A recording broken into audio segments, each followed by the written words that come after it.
March has arrived a day early in Bloomington, Indiana. It's the final game of the regular season for both Indiana and Penn State, and a trip to the Big Ten tournament hangs in the balance. For both squads, 3 words take center stage: win and in. Welcome inside Simon Skjodt Assembly Hall, everybody. Ian Plaskoff and Noah Gerke, pleased to be with you on this Saturday afternoon. Noah, inside Simon Skjodt Assembly Hall. Ian Plaskoff, Noah Gerke with you on this Saturday afternoon. One of the all-time greats at Indiana, Grace Berger, gets her bobblehead, and it's fitting that it's against Penn State because Grace Berger was 5. Welcome to Wilkinson Hall in Bloomington, Indiana, where fans have come from near and far to witness a top 25 matchup with major implications. Nebraska looks to win the Big Ten title outright, just as Indiana looks to beat a #1 team for the first time ever. You'll see it all unfold right here on Big Ten Plus. Good evening, everyone. Ian Plaskoff with you alongside Charlie Harris. B1G is with us down on the sidelines as well. And Charlie, this is about as good as it gets. Yes, it is. Welcome to the second half, everybody. We've made it to game 21 of 40 of this 2026 Cape League season, and the Sox aren't slowing down. YD 17-2-1 through the first 20 games. In game 21, it's a tough opponent. The Brewster Whitecaps in town at Red Wilson Field. Ian Plaskoff alongside Nick Evans. We're maybe in the second half, but that's staying around. And Nick, there may not be a hotter team in the league right now than Brewster. Start defensively for Indiana. Hidessa Noyan, swing to Makaleski on the wing. How about another one? Third 3 for Indiana.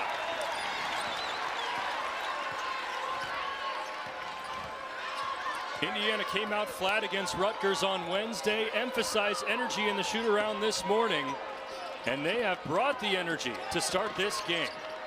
McMiller throws it away. Chesky, Makaleski, another one. 4 of them for Indiana. Timeout, Penn State. Indiana, a strike away from escaping this jam.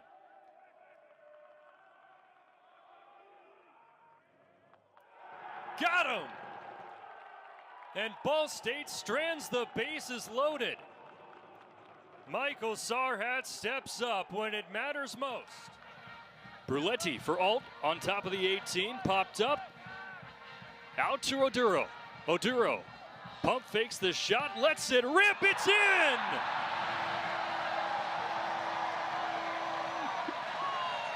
Collins Oduro puts Indiana on the board. McFadden triggers. And Beaumont comes out of the pack. Beaumont spinning in the lane, strong take, counted and a foul. Blink of an eye. Mauch saves Alec out of the middle. Indiana keeps it up on the ricochet. Riley to Alec, blocked by Sell. Huskers control. Adriano, what a diving play by Jaeger. Ilawole gets it over, and Alec puts it down. Whew. Oh, man. It'll stick with the Lady Lions. It looked like she got away with a double dribble around the top of the key on the left wing, but when she gets past her primary defender, or even gets any bit of space, she's looking to shoot it. But right now, it's been a frustrating start. 0 for 5 from the field. She's kind of hunting out those first points rather than letting the game come to her. Calling for the ball now on the freshman Caffey. There it is again, another forced shot. Something I'm noticing as well is McMiller's looks like she's got chalk on her hands. She didn't to start, so I don't know if she didn't have a good enough feel of the basketball. Had it on that possession, then airballed there, so it's just been a rough overall start for McMiller, trying to find any way to get herself going. 0 of 6 for McMiller, who averages 22.3 points per game. She's averaging 34.3 over the last 6. Another miss from downtown for Indiana. Here comes Cleon for the Lady Lions. Driving baseline and throws it away. Chesky with numbers. Finds Beaumont on the cut. When it's 3-on-2 and you've got a playmaker like Shea Chesky, you might as well mark the points on the scoreboard to begin with. Another deep post entry for Merkel on the long pass, and that just is not working. Indiana has sniffed out everything Penn State's tried to throw at them. That is the 10th turnover for Penn State, and even with Merkel doing her work early in transition, Noyan's doing a good job of putting herself into a situation, but give a lot of credit to Nevaeh Caffey, who gets a nice ovation. Her on-ball defense on McMiller has been a big reason we've seen the turnover numbers jump for the Lady Lions. The press gave Noyan a little trouble, but she's able to outlet to Kyaku, who draws the foul. She got downhill, and then you can kind of initiate contact as a ball handler because your defender has to beat you to the spot. Kyaku, heads-up job, realized she had her right shoulder past Cleon and draws the contact as well. Journey Kyaku is a transfer from Duquesne, her first year at Indiana. And Terry Morin just calls her such a special kid.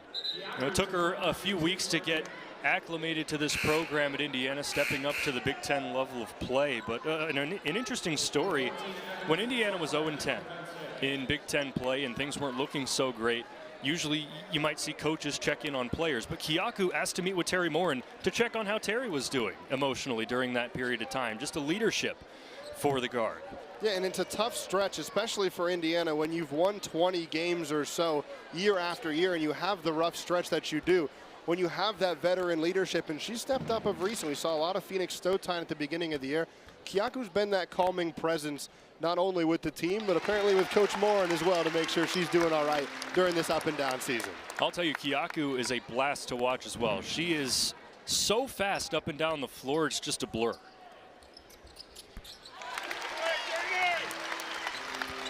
(40-12). Yes, you're reading that right. Indiana over Penn State here in the second quarter. Both teams with a chance to make the Big Ten tournament with a win in this game. The loser will have to do some scoreboard watching. Santana a three. And Noyan will corral the board for Indiana. Beaumont backing down Murray in the paint. Just too strong. It's a great route from Beaumont. Used that little jab step to send Merkel back to Noyan. Freed herself up for a little bit more space to knock down the 8-foot jumper.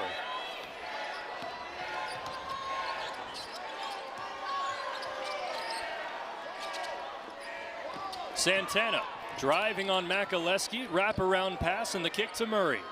Third three for Mariah Murray, and she has 9 of Penn State's 15. She's been the bright spot, and Coach Keeger talked about how she gets mad when Murray doesn't start taking those shots, and you can see why. One of the best knockdown shooters in the country. Third in the Big Ten with 72 three-pointers made coming into this game.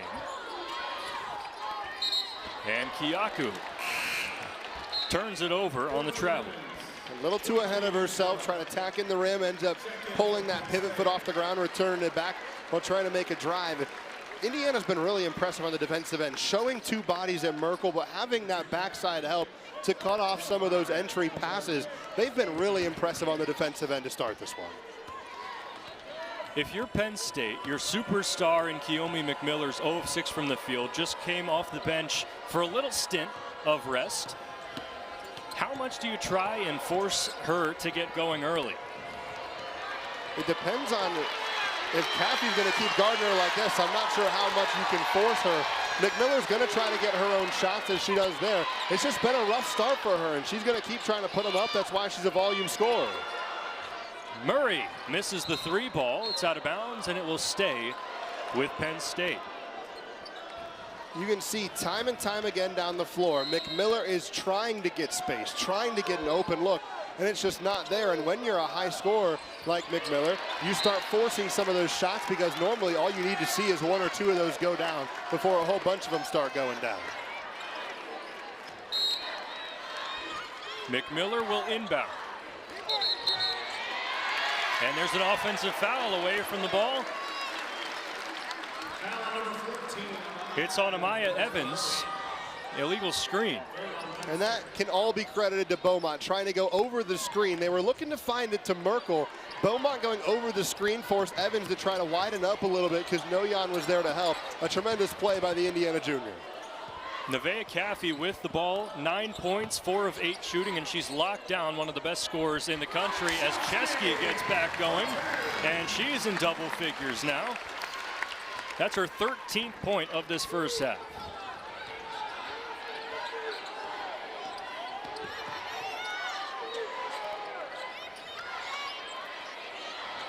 Merkel to Evans on the cut. And Chesky just slaps it away from Merkel, saves it in bounds. And it was poked away from behind by Kiyaku. McMiller lost it, and that's a foul on Journey Kiyaku. Regardless of the foul, we have a timeout on the floor, and Terry Warren is clapping with a smile on her face. The effort is there for Indiana defensively here on Big Ten Plus. 9-1-2 due up for YD here in the bottom of the third inning. A scoreless game against Orleans. And Dante Vicchini, Lucas Franco, and Phoenix Call will look to change that. YD looked to change that yesterday and was never able to do so. Shut out by Wareham in a 1-0 loss. And it was a disappointing day offensively, both for the team and for YD superfan Gary Wilson. Yeah. It's still Harrison Thayer on the mound as Vicchini squares to bunt and takes a called strike. We talked to Gary before the game, and he said he went up to pick after the game and said, my cowbell had a bad day. He rings his cowbell for every YD run, and the cowbell never rang. There he is in the red hat. Gary's the best. And Vicchini into the left center gap, and Kelly's right there. We always love the cowbell. We've heard the cowbell a whole lot this season from Gary, but yesterday was the first time all season that the cowbell didn't ring, and he let Pick know. He's got his snack. He always brings Tupperware to the games. Everybody knows where his seat is. Everybody knows where he'll be. As Lucas Franco swings through the first pitch from Thayer. He grounded out to second his first time up. I feel like everybody should know his voice, too. Yep. I mean, he's the most vocal YD fan there is at the games. You saw him yelling just a moment ago. 0-1 to Franco, and that is down the line and fair. Extra bases for Lucas Franco. And a one-out double for Franco puts YD in business. Beautiful swing. He was ready for that pitch. All the speed in the world to get to second base. And now we'll see if YD can do what they couldn't do yesterday. And that's drive the runner at second home. See if Gary's cowbell can make an appearance. The cowbell you heard on the double is a new cowbell. That's not Gary's. Gary's only rings for runs. And I think he's pulling it out.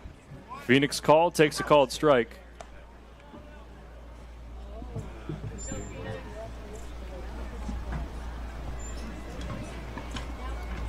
There it is. The famous cowbell. YD's in run-scoring territory. Phoenix Call singled his first time up. And Thayer's 0-1. Up high.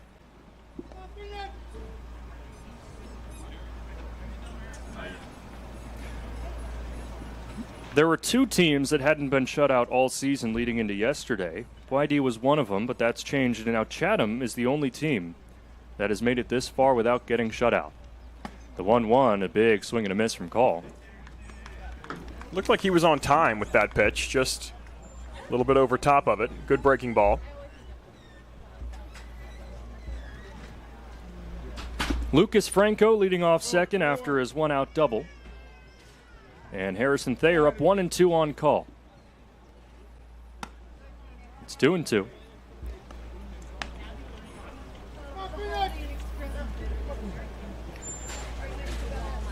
Of the last 54 innings that YD has played, the Sox have scored in 8 of them.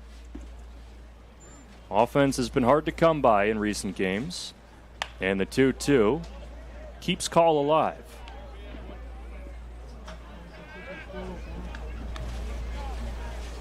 I'd be surprised if Phoenix sees a fastball at this point in the at-bat.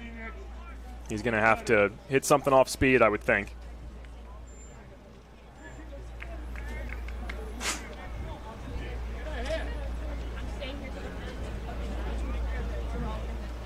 Another 2-2 from Thayer. And Call into left, a base hit. Franco gets the hold at third as that ball squirts by. And now here comes Franco. He's in. There's the cowbell. Aggressive base running for Lucas Franco pays off. Call ends up at second, and YD scores its first run in over a game. Beautiful base hit by Phoenix Call. This will likely be scored as a error, maybe by the catcher. I wouldn't think they'd give Magpok the error on the throw from left. Ryan McDougall just kind of booted that ball in foul territory, and it gave the speedy Lucas Franco enough time to dive home. The cowbell gets its first action in a while. Thank you, Ava, as we're about to be underway here in set 2. Ana Barilovic is a fantastic player. 18 kills per match, roughly. 537 kills this season, second most in program history. But Coach Mahoney wants to see more out of the rest of his team, and in set 1, he did see that. Saw 4 kills from Sydney Jordan, 3 from Lily Dwinell, and 1 apiece from Maria Spławska and Kayla Payne. The balance is what Colorado needs to continue. Set 2 underway. There's Spławska. And a quick kill to begin the second set. Well, this quick little tap set in the middle is what's called a one ball, and it's used usually to just catch the opponent off guard and get the ball to the other side as fast as possible. And when you've got Spławska, as good of a swing as she has, it's just teed right up for her. DeCock to the near post, finds Halas again. That's 13 attacks for Halas. She's been the main target for American, 4th kill.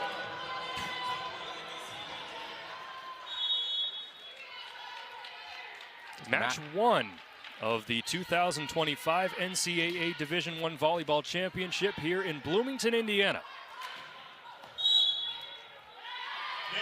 Net violation on American, and a point for Colorado. It's the 5-seeded Buffaloes, the Patriot League champion American Eagles, on 2 different trajectories. Americans won 17 straight matches. Colorado has lost 5 of its last 7. They're not playing like a team that's lost 5 of their last 7, though, Ian. I'll tell you that. Absolutely not. There's the block in the middle. Kayla Payne makes her presence known, an All-Big 12 second-teamer this year.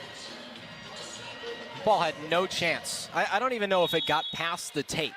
The hands were reached over, and the ball fell straight to the other side. Morton floats serve for the Buffaloes. DeCock goes to the far post for Saborski.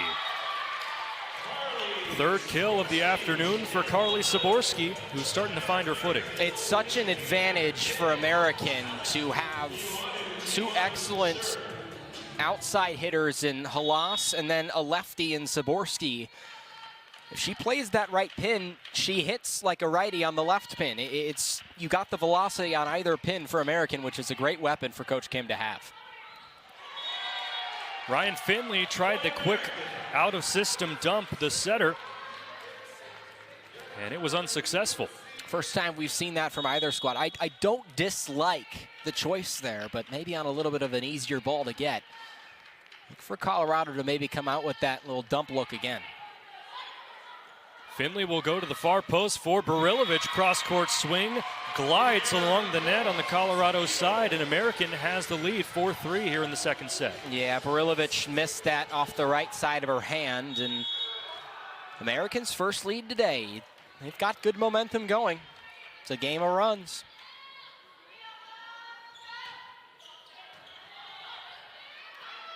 Back set to Payne on the slide. Colorado gets it right back. Payne again. That's wide left, and the biggest lead of the afternoon for American.